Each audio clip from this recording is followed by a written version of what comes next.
Assalamualaikum warahmatullahi wabarakatuh. Perkenalkan, nama saya Ena Sonya Zara dengan nomor NPM 220605620. Pada kesempatan kali ini saya akan memaparkan hasil pembahasan untuk tugas pendahuluan praktikum metalografi dan juga HST.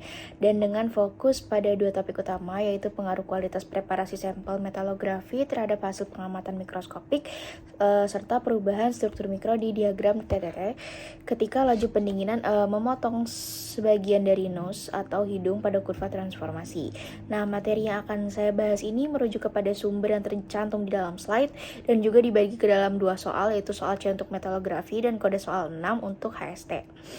Jadi pertama kita masuk ke bagian metalografi. Nah, dalam metalografi ini tujuan utama preparasi sampel yaitu menghasilkan permukaan yang benar-benar representatif terhadap kondisi asli material di bagian bulk, sehingga struktur mikronya bisa diamati dengan jelas tanpa gangguan dari bekas pemotongan, goresan, deformasi permukaan maupun artefak lain yang timbul selama proses preparasi. Nah, tahapan utama yang dilakukan secara berurutan adalah grinding, polishing, lalu etching. Nah, ketiga tahap ini saling berkaitan sehingga kesalahan pada salah satunya juga akan langsung mempengaruhi hasil pengamatan akhir di bawah mikroskop. Pertama yaitu untuk kejelasan batas butirnya sendiri. Kalau kita lihat dari aspek kejelasan batas butir, maka tahap grinding dan polishing ini sangat menentukan.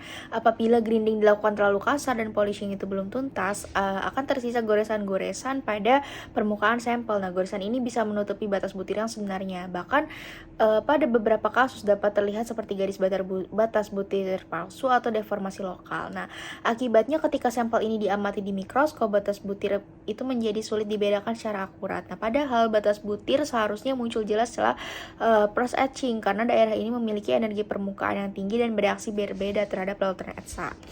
Nah, selain itu, kesalahan pada tahap etching juga sangat berpengaruh. Kalau misalkan etchanya terlalu singkat atau under etching, nah batas butir di sini belum muncul dengan cukup jelas karena reaksi kimianya memang belum optimal. Nah, sebaliknya jika etsa terlalu lama atau over etching, larutan etsa akan menyerang material secara berlebihan.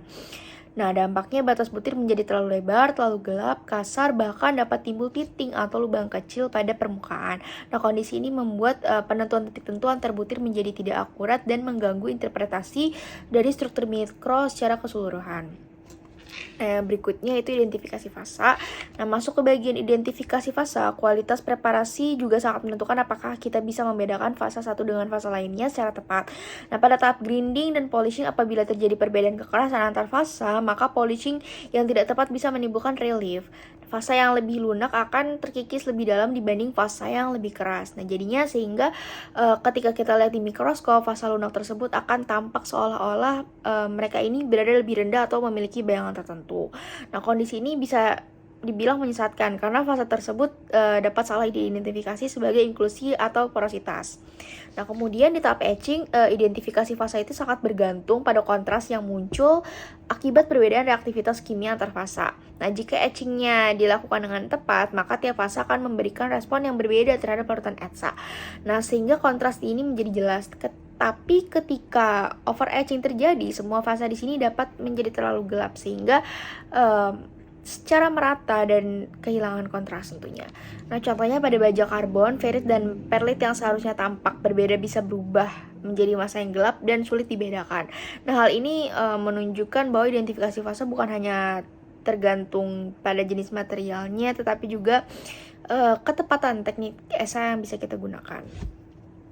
Lalu di slide ini pula ditunjukkan contoh struktur mikrospheroidal cast iron pada kondisi as polish dan setelah di etsa. Nah, sebelum di etching, perbedaan antara matriks ferrit dan grafit ini hampir tidak terlihat karena reflektivitasnya masih terbilang mirip. Nah, tapi setelah dia di etsa, larutan etsanya ini bereaksi selektif terhadap ferrit. Nah, ini tapi tidak terhadap grafit. Jadi sehingga kontras ini menjadi tajam dan juga fasanya ini bisa diidentifikasi secara lebih akurat. Nah, ini memperlihatkan kalau etching itu adalah tahap penting untuk mengungkapkan karakter fasa yang sebelumnya bisa dibilang tersembunyi oleh pantulan permukaan dari hasil polishing. Selanjutnya, jika kita membahas akurasi analisis struktur mikro, maka kesalahan preparasi bisa menimbulkan berbagai artefak. Nah, artefak itu adalah fitur buatan yang sebenarnya bukan bagian asli dari material, tapi muncul akibat proses preparasi. Contohnya, misalnya kotoran yang terjebak di pori-pori, noda air, atau permukaan yang tampak tidak seragam karena proses pencucian dan pengeringan yang kurang baik. Nah, artefak-artefak ini bisa menyesatkan pengamat karena terlihat seperti bagian dari struktur mikro material yang sebenarnya. Lalu kesalahan lain yang sangat penting adalah permukaan sampel yang tidak rata akibat grinding miring. Bila permukaannya tidak benar-benar datar, maka fokus mikroskop tidak akan konsisten di seluruh bidang pandang. Nah, ini menyebabkan bentuk butir bisa terdistorsi, ukuran yang diukur menjadi tidak representatif, dan data statistik yang dihasilkan bisanya tidak valid. Lalu dijelaskan juga bahwa ketika intensitas cahaya pantul menurun drastis akibat permukaan yang buruk atau overetching, nah baik mata manusia maupun sensor mikroskop akan kesulitan menangkap detail mikrostrukturnya. Nah, bahkan pada kondisi overetching yang ekstrim, karakteristik intensitas yang seharusnya membantu pemisahan fitur makro pun akan hilang. Nah, sehingga detail antar butir maupun perbedaan warna dan kontras menjadi tidak terbaca. Nah, artinya preparasi yang buruk bukan hanya mengurangi estetika gambar, tapi langsung menurunkan validitas analisis struktur mikro. Lalu bagaimana hubungan antara kualitas preparasi dengan hasil pengamatan mikroskopik? Nah, secara keseluruhan hubungan antar kualitas preparasi dan hasil pengamatan mikroskopik itu sangat langsung, terjadi directly. Jadi, preparasi yang baik bertujuan agar struktur mikro yang terlihat benar-benar merepresentasikan kondisi asli dari material, bukan hasil dari deformasi dari proses pemotongan, grinding, ataupun polishing. Nah, jika preparasinya dilakukan dengan benar, permukaan juga akan mendekati mirror finish, sehingga pantulan cahaya menjadi terarah dan kontras, dan juga gambarnya akan meningkat. Sebaliknya, jika permukaan yang kasar akan menyebabkan cahaya secara difusi, jadi menurunkan resolusi dan menyembunyikan detail penting seperti lamela dari perlit, presipitat kecil, ataupun retak mikro. Bisa menganut prinsip paling sederhana, yaitu garbage in dan garbage out. Artinya kalau sampel dipreparasi dengan buruk, maka hasil pengamatannya juga akan buruk. Nah, meskipun alat mikroskop yang digunakan sangat canggih. Jadi sebaliknya kalau preparasi dilakukan dengan disiplin dan tepat, maka fitur-fitur halus itu bisa muncul dengan jelas, dan informasi dari struktur mikro juga dapat dibaca lebih akurat.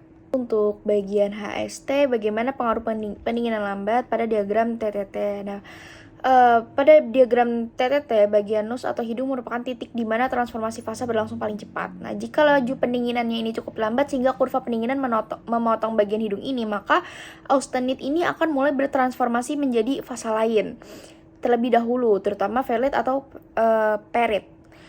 Jadi sebelum material mencapai suhu pembentukan martensite atau bainite, jadi ketika kurva pendinginan mengenai hidung diagram, nah transformasi diffusional ini sudah terjadi lebih dulu. Artinya austenite tidak lagi sepenuhnya tersedia untuk berubah menjadi martensite.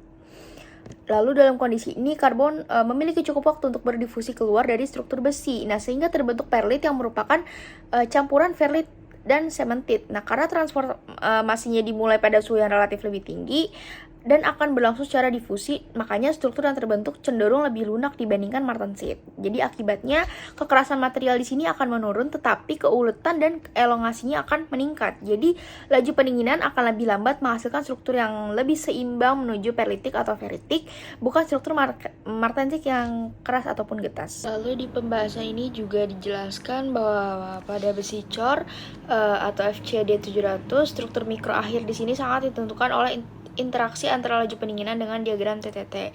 Jika pendinginan ini sangat lambat, misalnya di dalam tungku, maka yang terbentuk adalah perlit kasar karena karbon memiliki waktu difusi yang maksimal. Nah, bila pendinginan ini dilakukan di udara, maka dapat terbentuk perlit halus karena kurva pendinginan tetap memotong hidung diagram namun pada suhu yang lebih rendah, sehingga jarak antar lamela perlit lebih rapat. Nah, struktur ini cenderung lebih ulet tetapi kekerasannya lebih rendah dibanding martensite.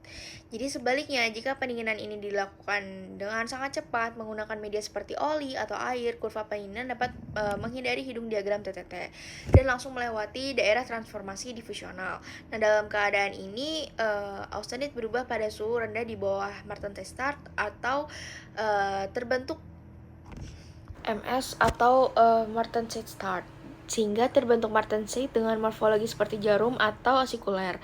Nah, struktur martensite ini menghasilkan kekerasan yang sangat tinggi, bahkan di sini tercantum dapat mencapai nilai yang sangat besar pada media air, tetapi sifatnya jadi sangat brittle. Jadi semakin cepat pendinginan, struktur bergeser dari perlitik menuju martensitik, kekerasan naik tapi keuletannya turun sangat drastis. Demikian yang bisa saya sampaikan, kurang lebihnya mohon maaf. Terima kasih.